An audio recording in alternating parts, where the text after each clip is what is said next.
Assalamualaikum warahmatullahi wabarakatuh.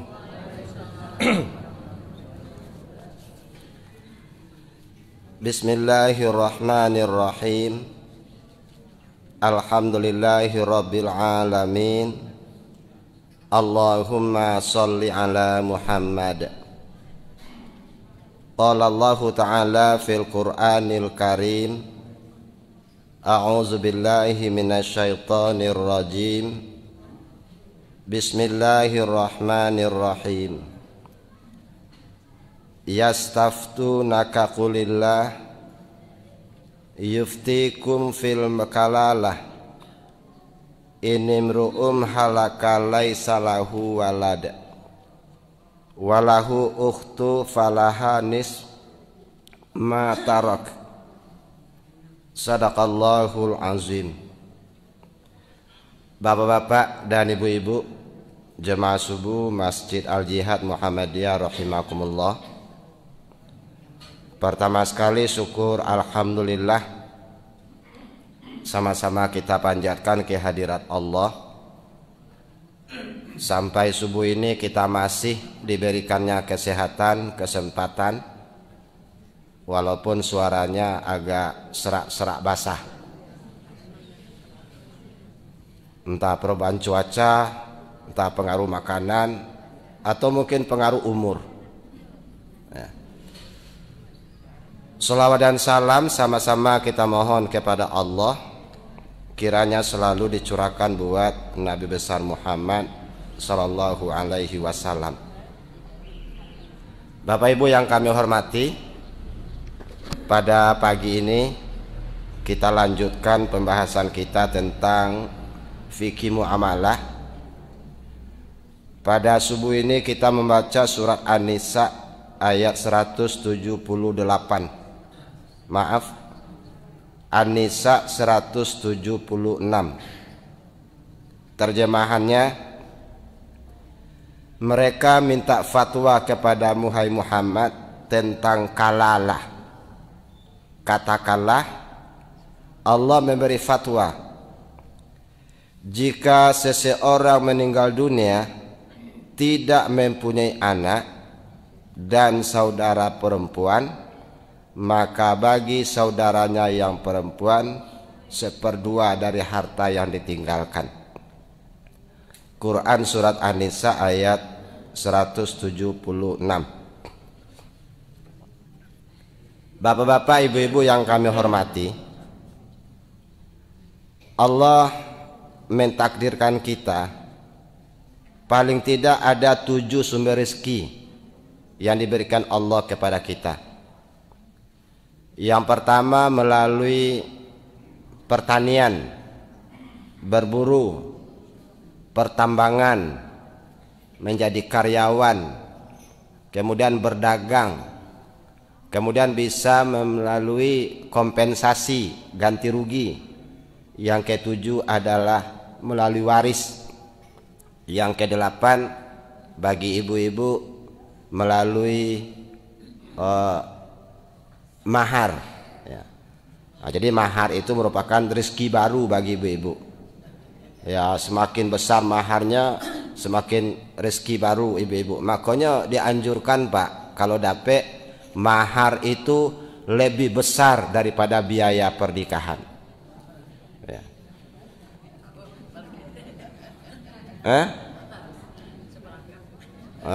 Ya. Ya, kalau memang nilai mahar itu lebih besar dari biaya pernikahan, sebab mahar ini merupakan sumber bagi ibu-ibu modal hidup. Ya. Iya. Nah, jadi minta mahar sebanyak-banyaknya, kalau perlu tidak usah pesta. Ya. Nah, cuma sekarang ini sudah dibolak-balikkan, orang lebih tren kalau pakai pesta besar, walaupun maharnya kadang-kadang maaf Bapak Ibu. Ya. Nah itu.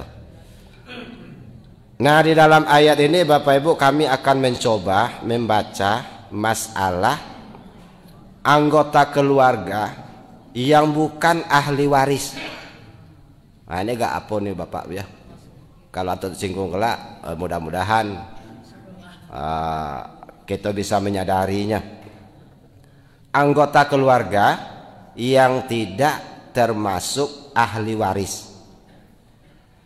Dalam ayat ini Allah menyatakan yaftunaka qulillah yuftikumul fil kalalah. Kalalah adalah hukum waris bagi orang yang meninggal dunia tidak mempunyai anak. Nah, jadi ada orang Bapak Ibu yang tidak mempunyai anak meninggal dunia, sedangkan dia mempunyai banyak harta, banyak kekayaan. Ya sekarang kalau kita lihat tren di negara-negara kapitalis, mereka serumah tidak mau nikah tapi tidak mau punya anak. Dia lebih memilih mengangkat anak atau membeli anak, baik melalui pasar gelap ataupun melalui pasar terang, ya, atau disebut dengan mengadopsi anak. Bapak Ibu berbahagia, ada 9 orang anggota keluarga yang tidak boleh mendapatkan waris. Waris berbeda dengan wasiat. Kalau wasiat diberikan ketika harta itu masih milik bapak itu, ibu itu. Kalau waris dibagi setelah beliau meninggal dunia. Kalau wasiat boleh kepada siapa saja. Ada bapak-bapak yang sudah umur kan, ambo nanti kalau pendek umur, kalau dipanggil Allah, nah tolong Fortuner tuh kasih ke Ustadz Aprizaldi. Itu wasiat apa waris itu? Boleh tak? Boleh. Itu boleh itu. Makanya Bapak Ibu, kalau kita punya harta, kita punya barang, berwasiatlah ketika kita masih hidup ini. Ketika itulah kita punya kesempatan untuk berbuat baik kepada orang yang kita cintai, orang yang pernah memberi jasa kepada kita, orang yang pernah membantu kita, orang yang pernah menolong kita. Kita punya anak angkat, kita punya karyawan yang selama ini kita percayakan kepadanya. Nanti kalau ambo meninggal, ambillah toko yang sebuah aku ke kau. Yang lain tuh anak ambo, yang satu lagi tuh cucung. Boleh. Ya. Kalau toko kita ada cak 2 beli, 3 beli misalnya kan. Nah, kasih sebuah kayaknya. Itu namanya wasiat. Jadi wasiat itu bukan nanti kalau meninggal rumahku untuk anak yang tua, ikon untuk anak yang kecil. Itu bukan wasiat itu. Itu barang warisan. Risiko kita kadang-kadang yang salah kini Bapak Ibu berbahagia. Tidak bisa membedakan mana yang wasiat, mana yang warisan. Wasiat itu kita berikan ketika harta itu masih milik kita. Makanya Bapak Ibu berbahagia, kalau kita lah meninggal dunia, harta itu tidak ada lagi. Makanya kita kalau nak bersedekah, bersedekahlah kini-kini kok. Kadang-kadang Bapak Ibu berbahagia, dari almarhum 100 sak semen. Kalau ambo gak takut juga megang tuh Bapak Ibu.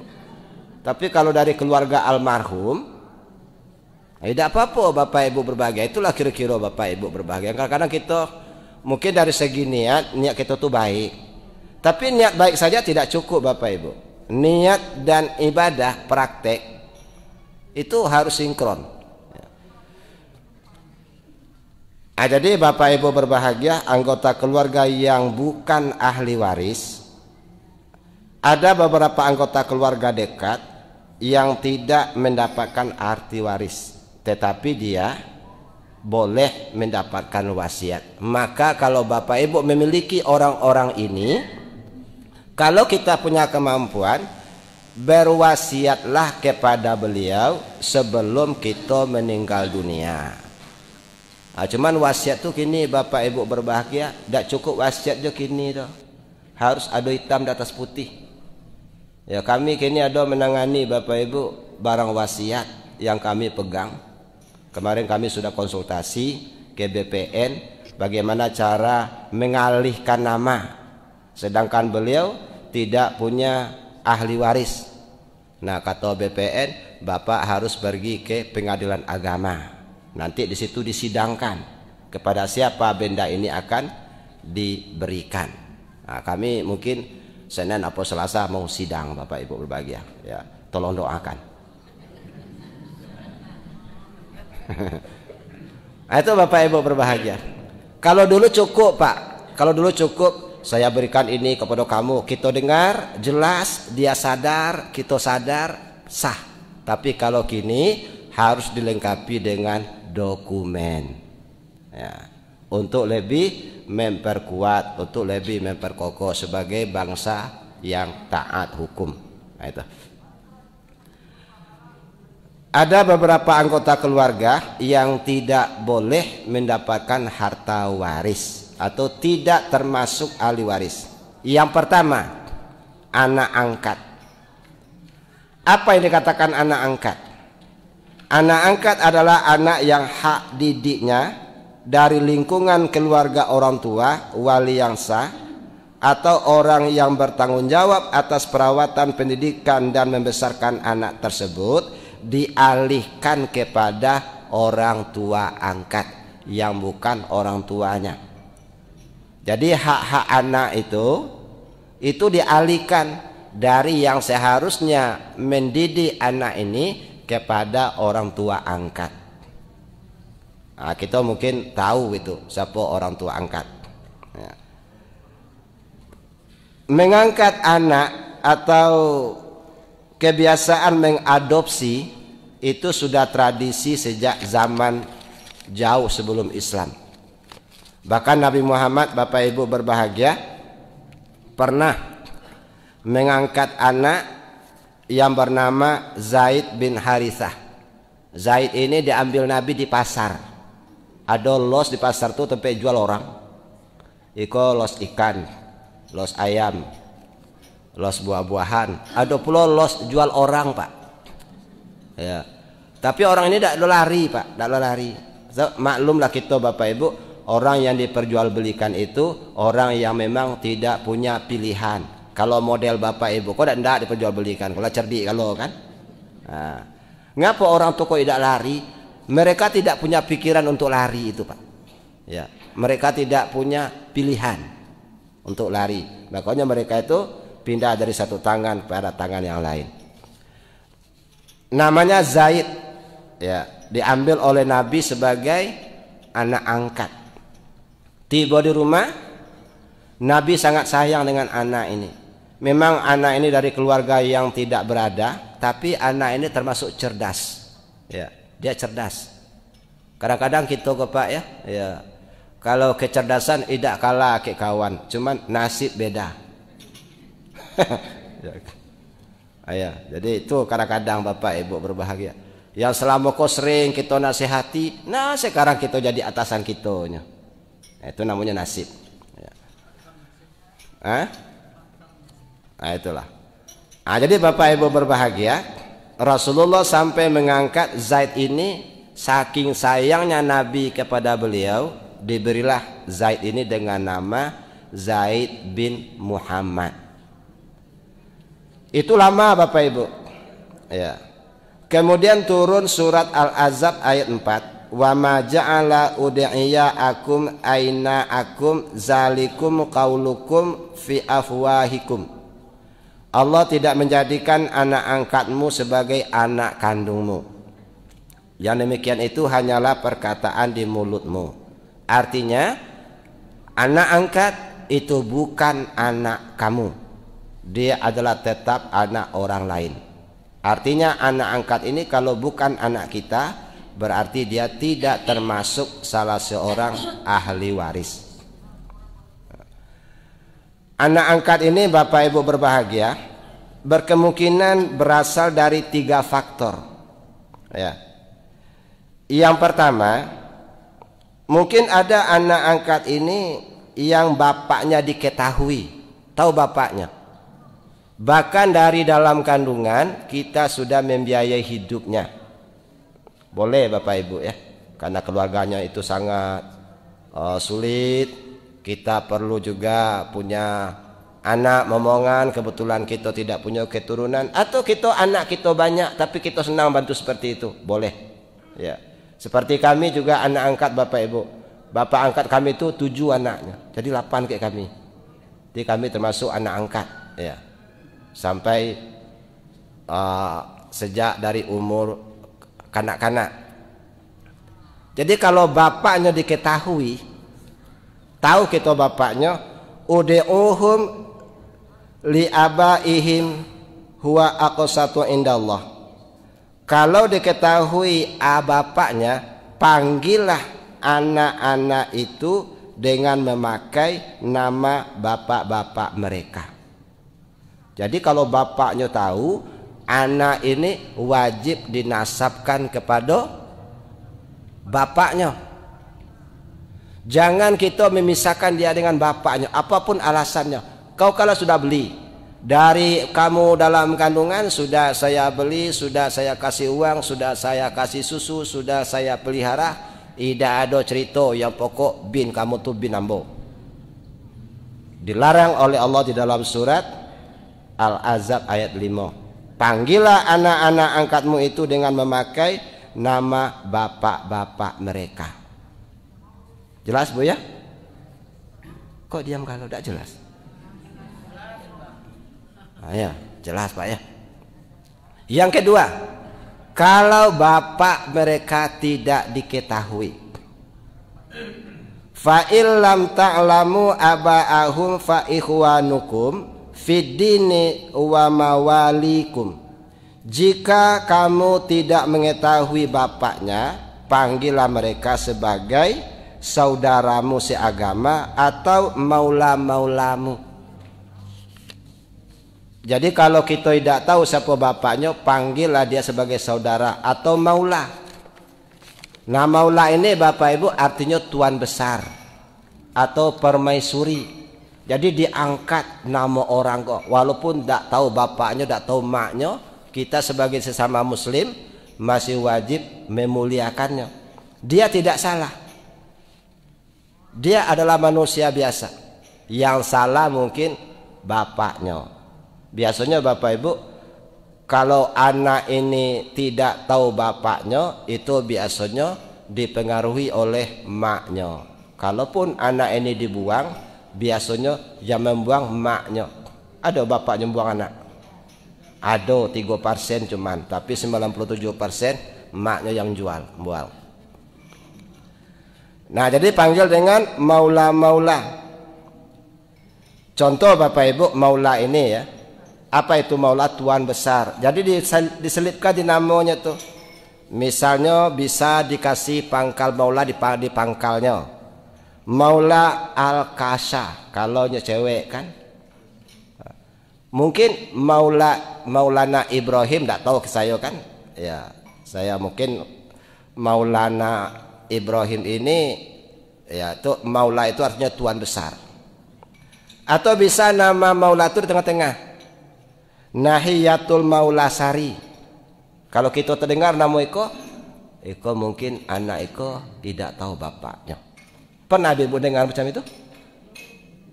Atau kita selama kau dalam memperhatikannya? Ya, kami pernah mendengar Bapak Ibu. Kami tanya, betul? Ya, tahu. Coba kita perhatikan. Yang kedua mungkin maulanya itu di ujung. Syada Nur Maula. Berarti orang ini tidak tahu bapaknya. Nah, ke depan coba kita dengar Pak. Tapi jangan kita melecehkan mereka. Mereka adalah orang biasa. Maula itu artinya tuan besar. Anak angkat yang dua tadi diketahui bapaknya atau tidak. Yang ketiga, kalau anak angkat itu sempat diberikan ASI oleh ibu angkat, maka anak angkat menjadi mahram. Tetapi anak angkat tidak menjadi ahli waris. Ya. Jadi anak angkat yang diketahui bapaknya, tidak diketahui bapaknya, atau sempat diberikan ASI oleh orang tua angkat, yang namanya anak angkat tidak termasuk ahli waris. Habis Bu ya? Pas jam 6. Hah? Oh ini 9 ya? Ya doakan saja mudah-mudahan nambah sehat minggu depan kita sambung. Amin ya robbal alamin ya. Jadi anak angkat walaupun kita sayang, walaupun semua sudah diberikan, beliau tidak termasuk ahli waris. Kalau mereka ingin mendapatkan harta kita, berikanlah harta wasiat. Nah, berikanlah sekarang-karang ini pada anak-anak yang kita sayangi. Jadi mereka berhak mendapatkan wasiat dari kita. Kita berhak memberikan wasiat kepada anak angkat, tapi beliau tidak mendapatkan harta warisan. Sudah. Nah, jadilah Bapak Ibu berbahagia, mari kita tutup dengan membaca Alhamdulillahirabbil alamin. Nasrun minallah wa fathun qarib. Assalamualaikum warahmatullahi wabarakatuh.